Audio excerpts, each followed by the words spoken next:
जय हिंद दोस्तों, स्वागत है आप सभी का आज के इस नए वीडियो में, जिसमें भारतीय संविधान से 100 क्वेश्चन आंसर देखने वाले हैं, जो किसी भी एग्जाम के लिए काफ़ी महत्वपूर्ण है। तो चलिए बिना देर के हुए वीडियो को स्टार्ट करते हैं। और आज का पहला प्रश्न है, संविधान सभा की प्रथम बैठक कब हुई थी? इसका सही जवाब हो जाएगा ऑप्शन नंबर ए, 9 दिसंबर 1946 ईस्वी को। अगले प्रश्न की ओर बढ़ते हैं और अगला प्रश्न है, संविधान सभा के अस्थायी अध्यक्ष कौन थे? तो इसका सही जवाब होगा ऑप्शन नंबर सी, डॉक्टर सच्चिदानंद सिन्हा। अगर आपको इन प्रश्नों में से किसी का भी आंसर पहले से पता हो तो कमेंट में ज़रूर बताएं। और अगले प्रश्न की ओर बढ़ते हैं और अगला प्रश्न है, भारतीय संविधान के निर्माण में कुल कितना समय लगा? तो इसका सही जवाब होगा ऑप्शन नंबर बी, 2 वर्ष 11 माह 18 दिन। अगले प्रश्न की ओर बढ़ते हैं और अगला प्रश्न है, संविधान सभा के प्रारूप समिति के अध्यक्ष कौन थे? तो इसका सही जवाब होगा option number B, doctor B R. Ambedkar. अगले प्रश्न की ओर बढ़ते हैं और अगला प्रश्न है, भारत का संविधान कब अंगीकृत किया गया? तो इसका सही जवाब होगा ऑप्शन नंबर बी, 26 नवंबर 1949 ईस्वी को। अगले प्रश्न को देखते हैं और अगला प्रश्न है, संविधान सभा में मौलिक अधिकार किस देश से लिए गए हैं? तो इसका सही जवाब हो जाएगा ऑप्शन नंबर बी, अमेरिका। अगले प्रश्न की ओर बढ़ते हैं और अगला प्रश्न है, उपाधियों का अंत किस अनुच्छेद में वर्णित है? तो इसका सही जवाब हो जाएगा ऑप्शन नंबर डी, अनुच्छेद 18। अगले प्रश्न की ओर बढ़ते हैं। अगला प्रश्न है, वर्तमान में भारतीय संविधान में कुल कितनी अनुसूचियां हैं? तो इसका सही जवाब होगा ऑप्शन नंबर सी, 12। अगले प्रश्न की ओर बढ़ते हैं, भाषाई आधार पर गठित होने वाला भारत का प्रथम राज्य कौन सा है? तो इसका सही जवाब होगा option number B, Andhra Pradesh. अगले प्रश्न की ओर बढ़ते हैं और अगला प्रश्न है, भारतीय संविधान की प्रस्तावना की भाषा किस देश से ली गई है? तो इसका सही जवाब हो जाएगा ऑप्शन नंबर बी, ऑस्ट्रेलिया। अगले प्रश्न की ओर बढ़ते हैं। अगला प्रश्न है, भारत के राष्ट्रपति को पद की शपथ कौन दिलाता है? तो इसका सही जवाब हो जाएगा ऑप्शन नंबर सी, भारत के मुख्य न्यायाधीश। अगले प्रश्न को देखते हैं। अगला प्रश्न है, राष्ट्रपति अपना त्यागपत्र किसे संबोधित करते हैं? तो इसका सही जवाब हो जाएगा ऑप्शन नंबर बी, उपराष्ट्रपति। अगले प्रश्न की ओर बढ़ते हैं और अगला प्रश्न है, संसद के 2 सत्रों के बीच अधिकतम कितना समय अंतराल हो सकता है? इसका सही जवाब हो जाएगा ऑप्शन नंबर बी, 6 माह। अगले प्रश्न की ओर बढ़ते हैं। अगला प्रश्न है, राज्यसभा का पदेन सभापति कौन होता है? तो इसका सही जवाब हो जाएगा ऑप्शन नंबर बी, उपराष्ट्रपति। अगले प्रश्न की ओर बढ़ते हैं। अगला प्रश्न है, भारत में पंचायती राज का शुभारंभ सर्वप्रथम कहाँ हुआ? तो इसका सही जवाब होगा ऑप्शन नंबर ए, नागौर, जो राजस्थान में है। अगले प्रश्न को देखते हैं। अगला प्रश्न है, शिक्षा का अधिकार किस अनुच्छेद के अंतर्गत एक मौलिक अधिकार है? तो इसका सही जवाब होगा ऑप्शन नंबर सी, अनुच्छेद 21 ए। अगले प्रश्न को देखते हैं। अगला प्रश्न है, समान नागरिक संहिता का वर्णन किस अनुच्छेद में है? तो इसका सही जवाब होगा ऑप्शन नंबर सी, अनुच्छेद 44। अगले प्रश्न को देखते हैं। अगला प्रश्न है, मौलिक कर्तव्यों को किस समिति की सिफारिश पर जोड़ा गया था? तो इसका सही जवाब होगा ऑप्शन नंबर बी, स्वर्ण सिंह समिति। अगले प्रश्न को देखते हैं। अगला प्रश्न है, संविधान की 8वीं अनुसूची में वर्तमान में कितनी भाषाएं हैं? तो इसका सही जवाब हो जाएगा ऑप्शन नंबर सी, 22। अगले प्रश्न की ओर बढ़ते हैं और अगला प्रश्न है, मिनी संविधान के संशोधन को कहा जाता है? इसका सही जवाब हो जाएगा ऑप्शन नंबर ए, 42वां संशोधन। अगले प्रश्न की ओर बढ़ते हैं और अगला प्रश्न है, दल बदल विरोधी कानून किस अनुसूची में है? तो इसका सही जवाब होगा ऑप्शन नंबर सी, 10वीं। अगले प्रश्न को देखते हैं। अगला प्रश्न है, राष्ट्रपति शासन का उल्लेख किस अनुच्छेद में है? तो इसका सही जवाब होगा ऑप्शन नंबर बी, 356। अगले प्रश्न की ओर बढ़ते हैं। अगला प्रश्न है, वित्त आयोग का गठन किस अनुच्छेद के तहत होता है? तो इसका सही जवाब होगा ऑप्शन नंबर बी, 280। अगले प्रश्न को देखते हैं। अगला प्रश्न है, नीति आयोग का अध्यक्ष कौन होता है? तो इसका सही जवाब होगा ऑप्शन नंबर सी, प्रधानमंत्री। अगले प्रश्न को देखते हैं। अगला प्रश्न है, सर्वोच्च न्यायालय के न्यायाधीशों की सेवानिवृत्ति की आयु क्या है? तो इसका सही जवाब हो जाएगा ऑप्शन नंबर सी, 65 वर्ष। अगले प्रश्न को देखते हैं। अगला प्रश्न है, राष्ट्रपति पर महाभियोग की प्रक्रिया किस अनुच्छेद में है? तो इसका सही जवाब होगा ऑप्शन नंबर बी, अनुच्छेद 61। अगले प्रश्न को देखते हैं। अगला प्रश्न है, भारतीय संविधान में वर्तमान में कुल कितने मौलिक कर्तव्य हैं? तो इसका सही जवाब होगा ऑप्शन नंबर सी, 11। अगले प्रश्न को देखते हैं। अगला प्रश्न है, किस सदन को उच्च सदन या अस्थायी सदन कहा जाता है? तो इसका सही जवाब हो जाएगा ऑप्शन नंबर बी, राज्यसभा। अगले प्रश्न को देखते हैं। अगला प्रश्न है, भारत का महान्यायवादी किसके द्वारा नियुक्त होता है? तो इसका सही जवाब हो जाएगा ऑप्शन नंबर सी, राष्ट्रपति। अगले प्रश्न की ओर बढ़ते हैं और अगला प्रश्न है, संविधान के किस भाग में संशोधन प्रक्रिया का उल्लेख है? तो इसका सही जवाब होगा ऑप्शन नंबर सी, भाग 20। अगले प्रश्न की ओर बढ़ते हैं और अगला प्रश्न है, ग्राम पंचायत का गठन किस अनुच्छेद से संबंधित है? तो इसका सही जवाब हो जाएगा ऑप्शन नंबर बी, अनुच्छेद 40। अगले प्रश्न को देखते हैं। अगला प्रश्न है, मुख्य चुनाव आयुक्त का कार्यकाल कितना होता है? इसका सही जवाब हो जाएगा ऑप्शन नंबर बी, 6 वर्ष या 65 वर्ष आयु। अगले प्रश्न को देखते हैं। अगला प्रश्न है, सूचना का अधिकार किस वर्ष प्रभावी हुआ? तो इसका सही जवाब होगा ऑप्शन नंबर सी, 2005। अगले प्रश्न की ओर बढ़ते हैं। अगला प्रश्न है, स्वतंत्र भारत के प्रथम लोकसभा अध्यक्ष कौन थे? तो इसका सही जवाब हो जाएगा option number A, JB Mavalankar. अगले प्रश्न को देखते हैं। अगला प्रश्न है, धन विधेयक सर्वप्रथम कहाँ पेश किया जा सकता है? तो इसका सही जवाब हो जाएगा ऑप्शन नंबर बी, लोकसभा। अगले प्रश्न को देखते हैं। अगला प्रश्न है, संपत्ति के अधिकार को किस संशोधन द्वारा मौलिक अधिकारों से हटाया गया? तो इसका सही जवाब होगा ऑप्शन नंबर बी, 44वां संशोधन। अगले प्रश्न को देखते हैं। अगला प्रश्न है, शिक्षा का अधिकार किस तिथि से पूरे देश में लागू हुआ? तो इसका सही जवाब होगा ऑप्शन नंबर बी, 1 अप्रैल 2010। अगले प्रश्न की ओर बढ़ते हैं और अगला प्रश्न है, राज्यसभा में राष्ट्रपति कितने सदस्यों को मनोनीत करते हैं? तो इसका सही जवाब होगा ऑप्शन नंबर सी, 12। अगले प्रश्न को देखते हैं। अगला प्रश्न है, वित्तीय आपातकाल का वर्णन किस अनुच्छेद में है? तो इसका सही जवाब होगा ऑप्शन नंबर सी, अनुच्छेद 360। अगले प्रश्न की ओर बढ़ते हैं। अगला प्रश्न है, संविधान सभा के संवैधानिक सलाहकार कौन थे? तो इसका सही जवाब होगा option number B, BN Rao. अगले प्रश्न की ओर बढ़ते हैं और अगला प्रश्न है, लोकसभा के सदस्यों की अधिकतम संख्या कितनी निर्धारित है? तो इसका सही जवाब होगा ऑप्शन नंबर बी, 550। अगले प्रश्न को देखते हैं। अगला प्रश्न है, भारत के राष्ट्रपति पद के लिए न्यूनतम आयु क्या है? तो इसका सही जवाब हो जाएगा ऑप्शन नंबर सी, 35 वर्ष। अगले प्रश्न को देखते हैं। अगला प्रश्न है, 7वीं अनुसूची का संबंध किससे है? तो इसका सही जवाब हो जाएगा ऑप्शन नंबर बी, केंद्र और राज्यों के बीच शक्तियों का बंटवारा। अगले प्रश्न को देखते हैं। अगला प्रश्न है, प्रथम संविधान संशोधन किस वर्ष किया गया था? तो इसका सही जवाब होगा ऑप्शन नंबर बी, 1951।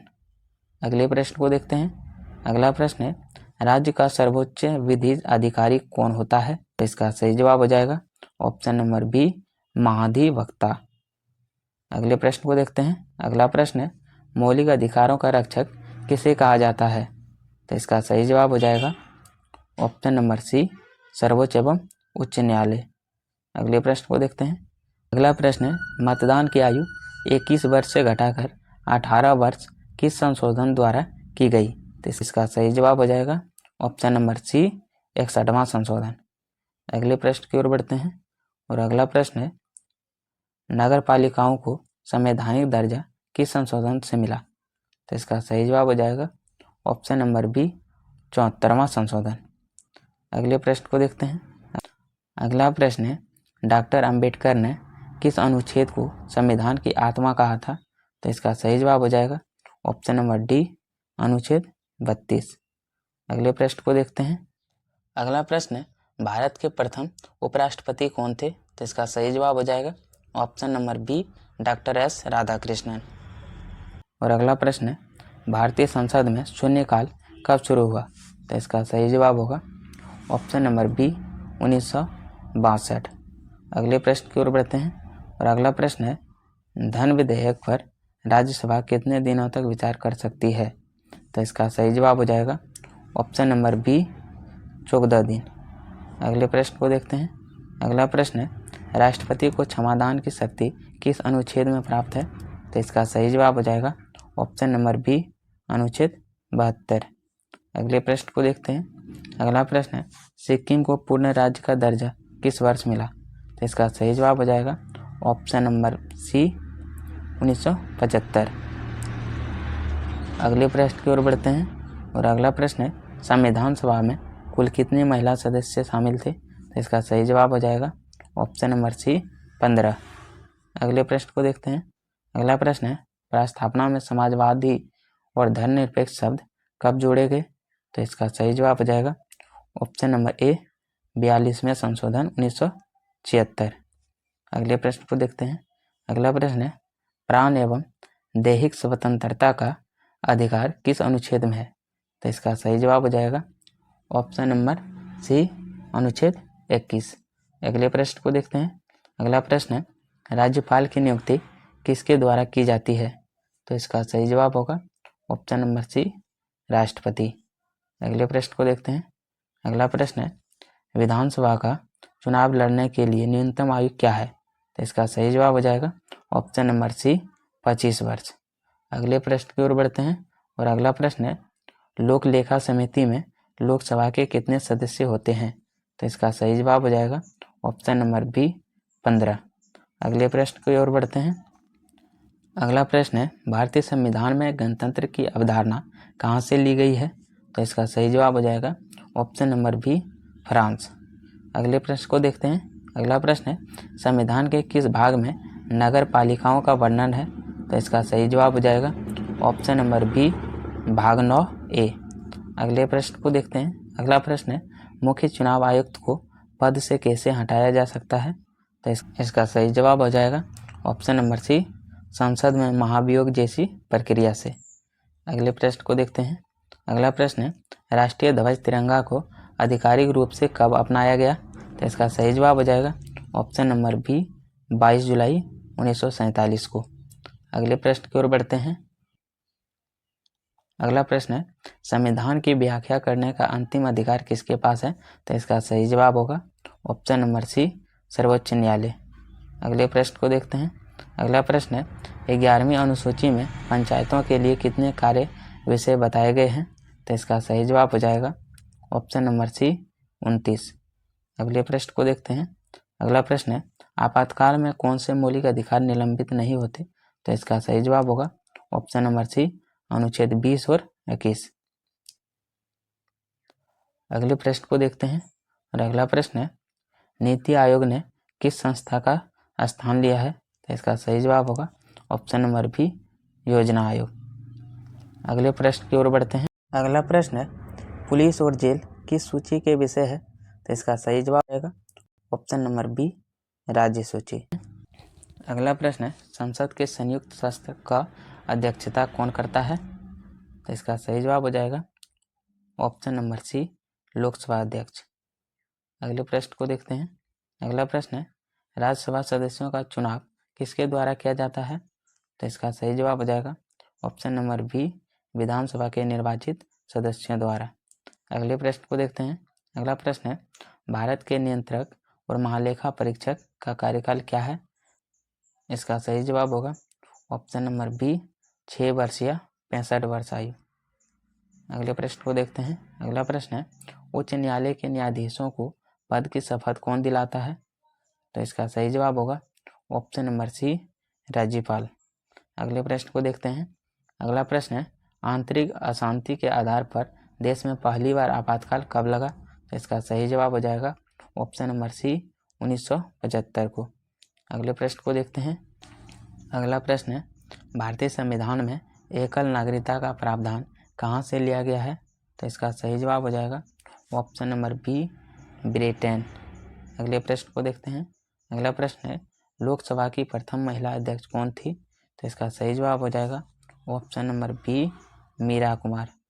अगले प्रश्न की ओर बढ़ते हैं और अगला प्रश्न है, नए राज्य बनाने की शक्ति किसके पास है? तो इसका सही जवाब होगा ऑप्शन नंबर बी, संसद। अगले प्रश्न को देखते हैं। अगला प्रश्न है, राष्ट्रपति शासन पहली बार किस राज्य में लगाया गया था? तो इसका सही जवाब हो जाएगा ऑप्शन नंबर सी, पंजाब। अगले प्रश्न की ओर बढ़ते हैं और अगला प्रश्न है, संविधान सभा के अस्थायी अध्यक्ष कौन चुने गए थे? तो इसका सही जवाब हो जाएगा option number B, doctor Rajendra Prasad. अगले प्रश्न को देखते हैं। अगला प्रश्न है, संविधान के किस भाग को भारत का मैग्ना कार्टा कहा जाता है? तो इसका सही जवाब हो जाएगा ऑप्शन नंबर बी, भाग 3, मौलिक अधिकार। अगले प्रश्न को देखते हैं। अगला प्रश्न है, जन गण मन को राष्ट्रीय गान के रूप में कब अपनाया गया? तो इसका सही जवाब होगा ऑप्शन नंबर सी, 24 जनवरी 1950 को। अगले प्रश्न को देखते हैं। अगला प्रश्न है, किस राज्य में पंचायती राज व्यवस्था लागू नहीं है? तो इसका सही जवाब हो जाएगा ऑप्शन नंबर बी, नागालैंड। अगले प्रश्न की ओर बढ़ते हैं और अगला प्रश्न है, उच्च न्यायालय के न्यायाधीश अपना त्यागपत्र किसे देते हैं? तो इसका सही जवाब होगा ऑप्शन नंबर सी, राष्ट्रपति। अगले प्रश्न को देखते हैं, वन और वन्य जीव किस सूची का विषय है? तो इसका सही जवाब होगा ऑप्शन नंबर सी, समवर्ती सूची। अगला प्रश्न है, भारत के प्रथम मुख्य चुनाव आयुक्त कौन थे? तो इसका सही जवाब हो जाएगा option number A, Sukumar Sen. अगले प्रश्न को देखते हैं और अगला प्रश्न है, संवैधानिक उपचारों का अधिकार किस अनुच्छेद में है? तो इसका सही जवाब हो जाएगा ऑप्शन नंबर डी, अनुच्छेद 32। अगले प्रश्न को देखते हैं। अगला प्रश्न है, संसद की प्राक्कलन समिति में कुल कितने सदस्य होते हैं? तो इसका सही जवाब होगा ऑप्शन नंबर सी, 30। अगले प्रश्न को देखते हैं। अगला प्रश्न है, भारत में वोट देने का अधिकार कैसा अधिकार है? तो इसका सही जवाब होगा ऑप्शन नंबर बी, कानूनी या संवैधानिक अधिकार। अगले प्रश्न को देखते हैं। अगला प्रश्न है, संविधान दिवस प्रतिवर्ष कब मनाया जाता है? तो इसका सही जवाब हो जाएगा ऑप्शन नंबर सी, 26 नवंबर। अगले प्रश्न की ओर बढ़ते हैं, अशोक मेहता समिति का संबंध किससे है? तो इसका सही जवाब हो जाएगा ऑप्शन नंबर सी, पंचायती राज। अगले प्रश्न को देखते हैं। अगला प्रश्न है, भारत के राष्ट्रपति का मासिक वेतन कितना है? तो इसका सही जवाब हो जाएगा ऑप्शन नंबर सी, 5 लाख। अगले प्रश्न को देखते हैं और अगला प्रश्न है, सरकारिया आयोग का गठन किस विषय पर रिपोर्ट देने के लिए हुआ था? तो इसका सही जवाब हो जाएगा ऑप्शन नंबर बी, केंद्र राज्य संबंध। अगले प्रश्न को देखते हैं। अगला प्रश्न है, किस संशोधन द्वारा दिल्ली को राष्ट्रीय राजधानी क्षेत्र बनाया गया? तो इसका सही जवाब होगा ऑप्शन नंबर बी, 69वां। अगला प्रश्न है, लोक स्वास्थ्य और स्वच्छता किस सूची के अंतर्गत आते हैं? तो इसका सही जवाब होगा ऑप्शन नंबर ए, राज्य सूची। अगले प्रश्न को देखते हैं। अगला प्रश्न है, राज्यसभा सदस्य बनने के लिए न्यूनतम आयु सीमा क्या है? तो इसका सही जवाब होगा ऑप्शन नंबर सी, 30 वर्ष। अगले प्रश्न को देखते हैं। अगला प्रश्न है, भारतीय संविधान में समवर्ती सूची का विचार कहाँ से आया? तो इसका सही जवाब हो जाएगा ऑप्शन नंबर बी, ऑस्ट्रेलिया। अगले प्रश्न को देखते हैं। अगला प्रश्न है, संसद के किस सदन को प्रतिनिधि सभा भी कहते हैं? तो इसका सही जवाब होगा ऑप्शन नंबर ए, लोकसभा। अगले प्रश्न को देखते हैं। अगला प्रश्न है, स्वतंत्र भारत के प्रथम शिक्षा मंत्री कौन थे? तो इसका सही जवाब होगा option number A, Maulana Abul Kalam Azad. अगले प्रश्न को देखते हैं। अगला प्रश्न है, प्रेस की स्वतंत्रता किस अनुच्छेद में निहित मानी जाती है? तो इसका सही जवाब होगा ऑप्शन नंबर बी, अनुच्छेद 19A। अगले प्रश्न की ओर बढ़ते हैं और आज का यह अंतिम प्रश्न है, भारतीय संविधान की प्रकृति कैसी है? इसका सही जवाब हो जाएगा ऑप्शन नंबर डी, संघीय किंतु झुकाव एकात्मक की ओर। तो चलिए, इन क्वेश्चन आंसर में से आपको पहले से कितना का आंसर पता था कमेंट में बताएं। मिलते हैं अगले वीडियो में, तब तक के लिए जय हिंद।